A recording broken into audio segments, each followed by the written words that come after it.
How are you doing? This is David W. Williams, also known as Diamond Dave, the founder of the highest paid part-time job in the world. And what we're really quickly going to do is do our Sunday game sermon. And we're going to talk about the power of being productive.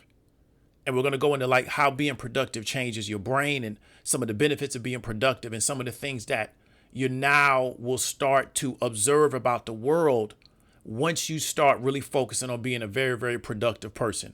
And what I mean by productive, what I mean is that you are compensated based on your ability to be successful in a particular area, as opposed to just putting time into something.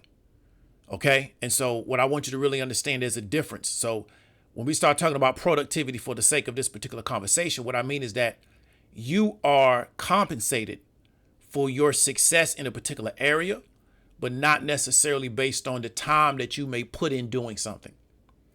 And one of the challenges about being productive is that it can make you a minority in the world. And we're going to kind of go into that and some of the things that you're going to have to deal with once you decide that you're going to become a very productive person.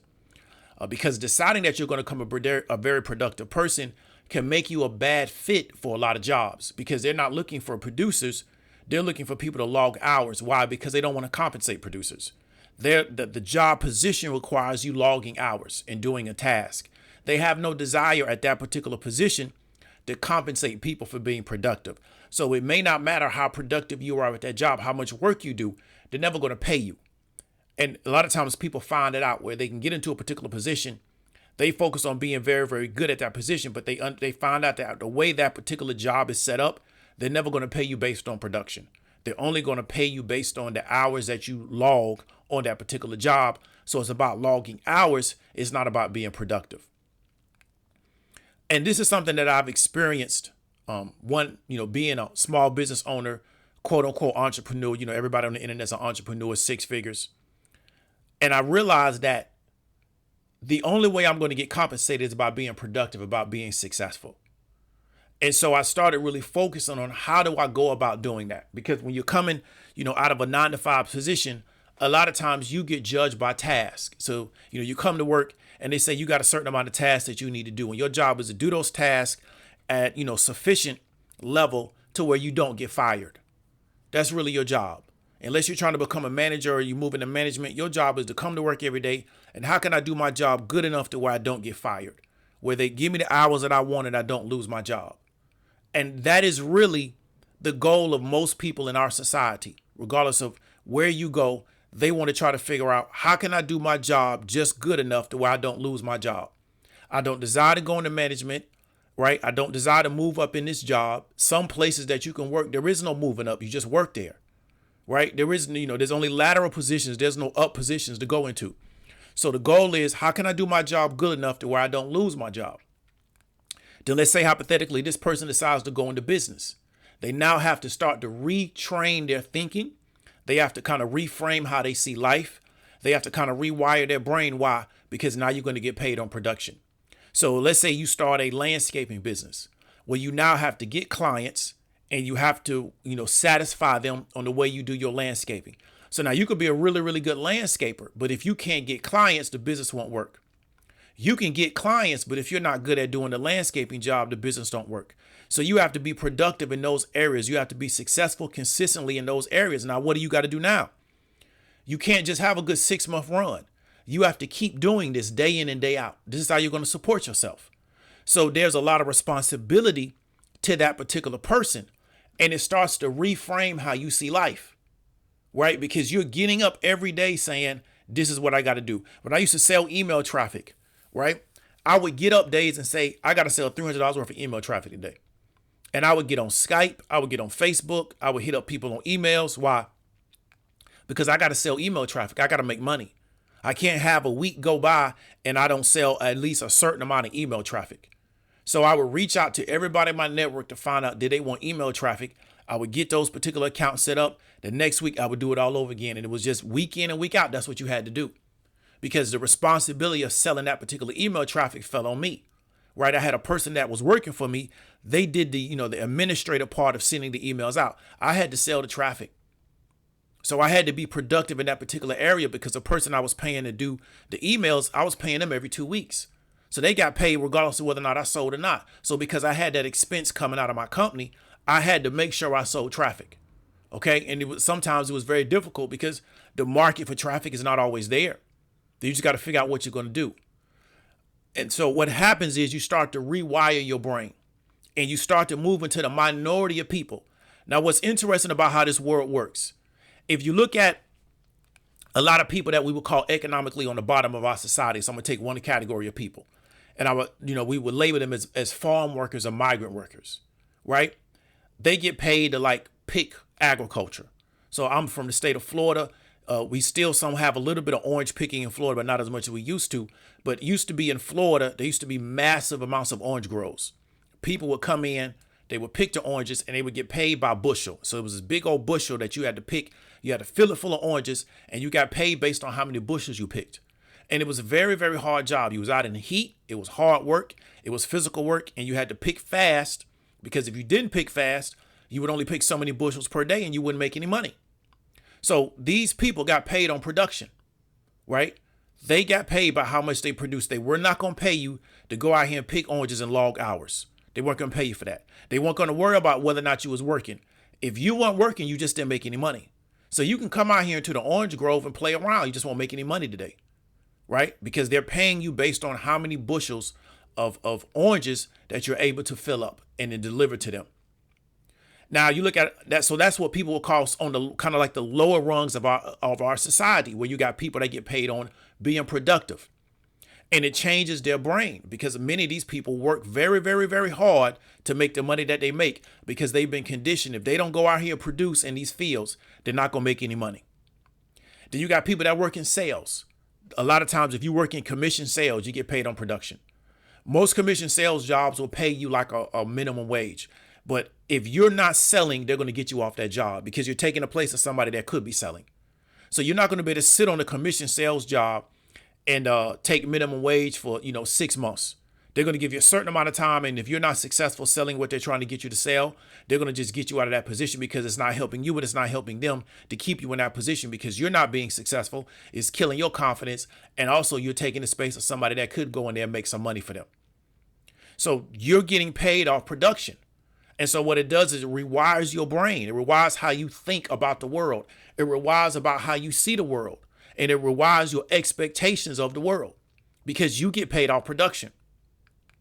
You start your own business. You get paid off production. You get paid whether or not you're successful in what you're doing. Okay. And so if you're not successful in what you're doing business wise, you don't get paid. This is why many people will prefer to work at 9 to 5 and side hustle, because they know if I'm not successful in my side hustle, my job is still going to pay me. I'm not telling people you should quit your job and start a business. What I'm saying is that many people prefer to work a 9 to 5 and side hustle. Why? Because they do not want to be 100% dependent upon their business to make their money. Right? They can talk about multiple streams of income. If all your multiple streams of income are not a job, then you're dependent upon one of those streams of working for you. So the person that is promoting that, they have to, really kind of communicate to. You could have 7 streams of income, but those 7 streams of income got to be able to support you, because if none of them are working, well, then you don't have any money. No matter, you can have 100 streams of income. If none of them are working, it don't matter how many streams of income you got. Because really, if none of them are working, you got 0 streams of income. You just got a lot of different things that you do, right? So you got to understand is that many people will rather say, I'm going to keep my 9 to 5 and just side hustle. Then the side hustle becomes like extra money. And there's nothing wrong with that. I knew a guy in Houston, played the piano. Man, bro made like $1,000 a week playing the piano on the weekends and like lounges. Now he worked a 9 to 5. Then he played piano on the weekends. He was doing like $1,000 a week. This is before COVID. So he was clearing like $3,500, sometimes $4,000 a month playing the piano, because he had a skill of playing the piano. He had relationships with people in these lounges. They let him come in there and he played for tips. They didn't pay him, he just played for tips. But he knew if something happens to where I can't go into the lounge or I don't feel like doing it this week, still got my 9 to 5, still got money coming in. So the lounge money was extra money. And many people prefer that. And there's nothing wrong with that. It's a way to make you some extra bread. And, you could, if you save your money or you decide to invest your money or put it in a real estate or something like that, you could come up off of that. But that's all on you. So you got to understand is that if you live in an environment that's totally based on you being productive and successful, it will start to change how you see the world. Why? because that's how you think all the time. So me being a person to where I put myself in a position where I have to produce to make money and have been doing it for so long, it changes how I see the world. Right. And so I am very, I would say I get frustrated sometimes very quickly when I'm dealing with somebody and I can tell that they get paid per hour and they're just logging hours and I need them to do something so I can move forward in what I have going on. And I can tell they're just logging hours. And, you know, when you get paid out of the market like I do, if you're not successful, you lose money. It's not that you don't make money. You lose money. You actually have money taken out of your account. Right. So my personality is totally different because if I analyze something and I'm wrong about it, I lose money. I can't just, you know, I'm not one of these people that can just jump on YouTube and make a lot of assumptions or make a lot of observations and it doesn't mean anything because it's just on YouTube. If I say that, you know what, Chinese say they're going to flood the commodities market because they don't like commodities prices. And I think as a result, there's going to be a de-risking in these particular companies that mine commodities because they believe that those companies are going to be less valuable because the commodities market is going to be flooded. And as a result of that de-risking, I believe the price of these particular companies is going to drop. So I'm going to take a position based on that belief, right? Based on these macro events, I believe there's going to be a micro impact on this particular company. And so then I take a position and I'm incorrect, I lose money. So it's different between somebody just on YouTube, just making a bunch of statements and assumptions. That's cool, right? There's nothing wrong with that. It's entertainment at the end of the day for people. But I'm in a different position because I put money behind what I say I believe about the world. That's how I generate money. So when you start having to trade for a living, you have to start having a lot of conviction about your observations of the world. Why? Because you got to put money behind it. Many people say something at 9 o'clock and they'll say something different at 9:15 and they'll say something different at 9:45. Why? Because they don't have to put no money behind nothing. I saw this as a media buyer. A lot of people were scared to do media buying campaigns. Why? Because they don't want to put money behind the campaign because their attitude is that if it don't work, I don't make any money.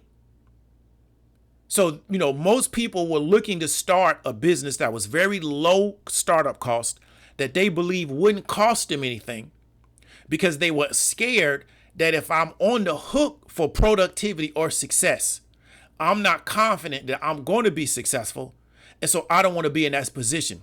That's why you can market to people by telling people, well, you can start a business. Keyword is start a business for an amount of money that particular market believes is not going to be a lot of money. Because they're already worried about that. That's something that they're concerned about because they really don't want to be responsible, right? 100% for their success in business. They don't want it. They just want to be entertained about the idea of being a business person. There's nothing wrong with that. There's a market for that. There's a guy that wrote a book years ago. I think a guy out of Kansas, and he wrote a book, something called The Opportunity Market. Forgot his name. And he just wrote a book about how he started all these little opportunity things and he used to send them out through direct mail. And it was just somebody that was just looking for something to entertain them and that wanted to be entertained about the idea of being in business. But it wasn't for people that were really serious about business. Guy made himself a millionaire selling these little opportunity type of deals. Nothing wrong with that. There's a market for it, right? There's a market for selling people gadgets that don't really work that well. After use them 3 or 4 times, they break. People like that type of stuff. So they sell it. So you got to understand is that the average person in American society does not want to be responsible for their productivity. They don't. They just want a job that they can go to make money so that they're not going to go do what they want to do in their life. And they're willing to make concessions about life. They're willing to say, hey, I got to show up at a certain time. I got to take lunch at a certain time. I got to go home at a certain time. I can have my schedule changed. I may have to work holidays. I have to do all these things because of the relationship that I have because I don't want to be responsible for being productive and have that be 100% based on me. I don't want to take that kind of risk about my life. So what I would do is I would give that to somebody else, right, who's a business owner, who they're willing to take those risks. They're willing to take those responsibilities. And I'll just play my position. And there's nothing wrong with that. You don't have an Amazon or a Tesla or a, Walmart or Target if you don't have people that want to play both positions. A lot of people don't want to be entrepreneurs. There's a lot that comes with this. They just think they want the results of it, but they don't want to actually do the day-to-day, right? A lot of people don't want to, be investors. They don't want to go into the real estate game. They don't want to learn how to code. They don't want to learn how to do any of these things. Why? Because they don't want to deal with the day-to-day issues with it. They want something that they believe is going to be simple, going to be easy. It's going to make me enough money so I can now take that money and go live the life that I desire. But I want you to understand, when you start moving into different lanes where you're responsible for your productivity, you're responsible for your success, and then you have to deal with people that don't have that same personality, it can be very challenging, because you realize you're dealing with somebody that doesn't care about how things go because they're going to get paid anyway. So let me tell you a really quick story to kind of illustrate what I'm talking about. I had to deal with the IRS about something, some paperwork, something. So I reached out to them and they gave me the instructions of what I needed to do. And I did that and called back to follow up about it. And then they gave me some different instructions. And then I'm trying to explain to the woman to where, well, why can't I just send this via email?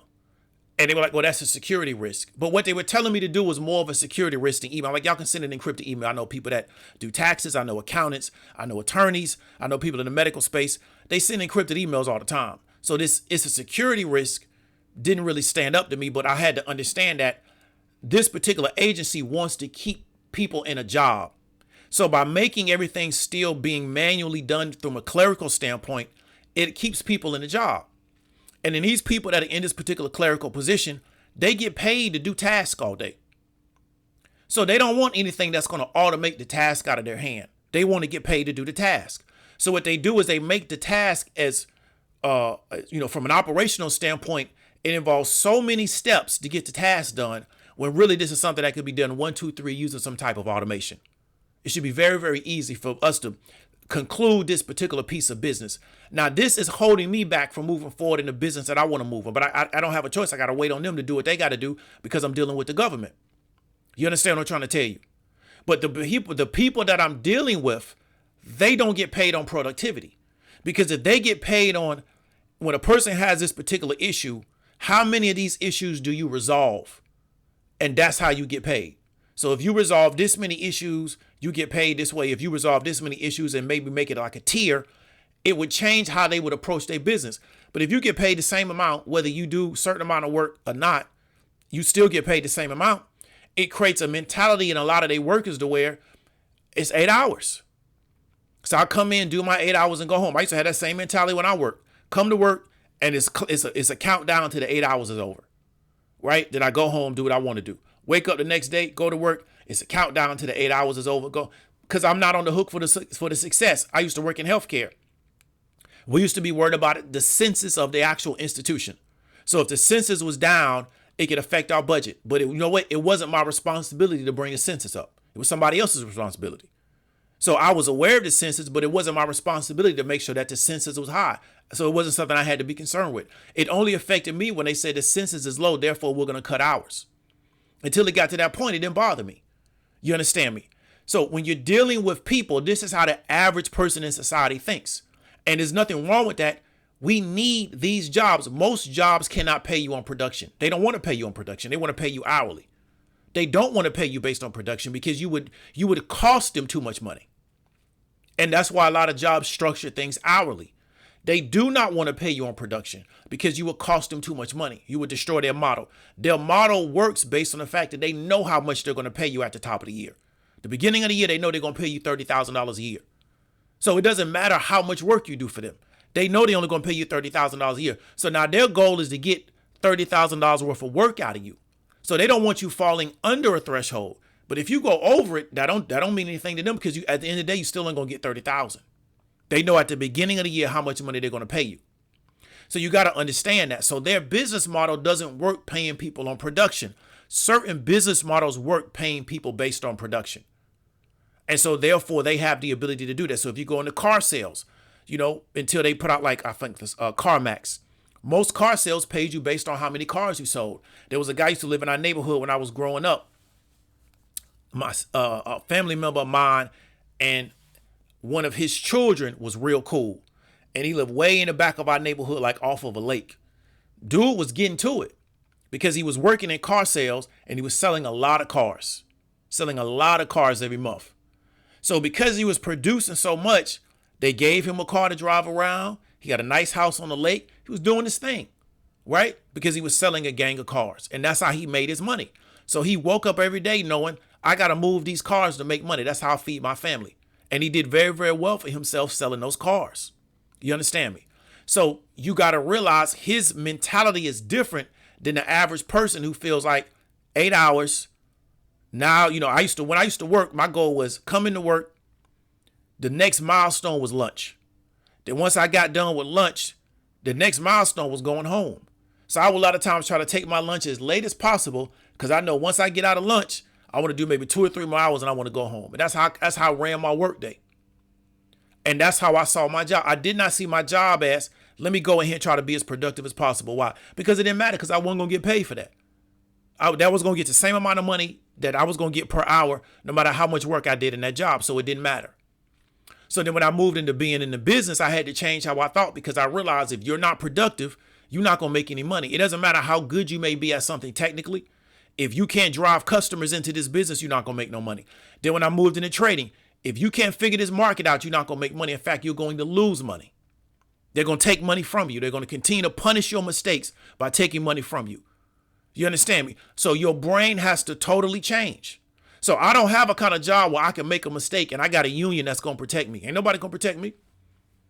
I don't have a kind of job where I can make a mistake and I can say, well, you know what? I got to make split-second decisions. That's just how it works.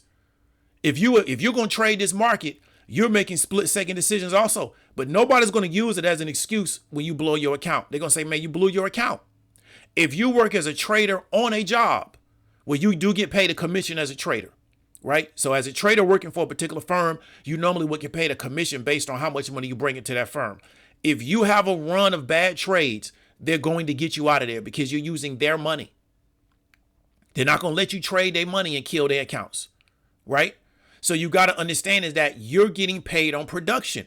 So then when you move into the mainstream world that doesn't get paid on production, which is the majority of people in the world, because of the way we built out these business models for working, where we don't want to pay people based on production. We want to pay people based on task and how many hours they do.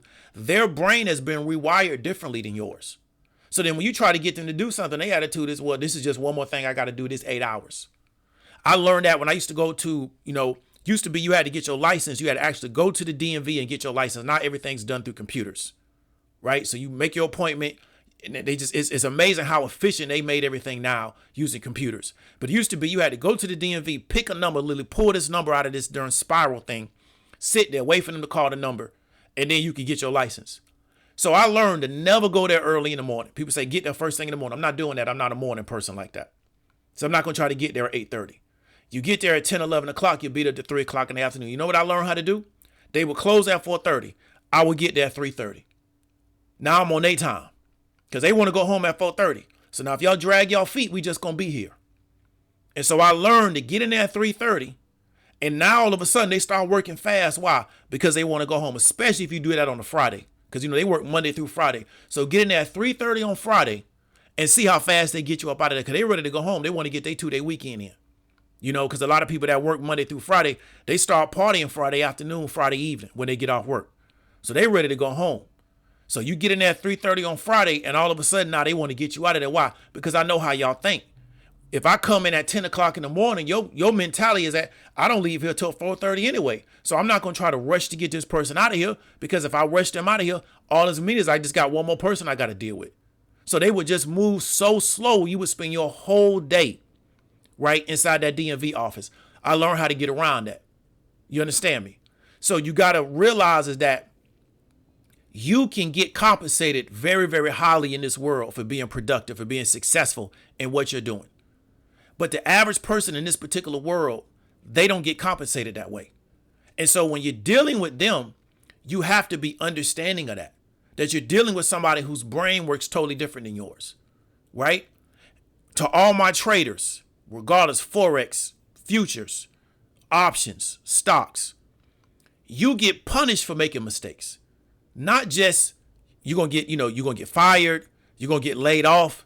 They literally take money. The market will take money away from you for being wrong. If you're wrong, you pay for it with money. So you got to understand is that you've put in a very, very high responsibility on yourself. And most people don't have that level of responsibility in their profession. They got people they can hide behind. They have narratives that they can hide behind.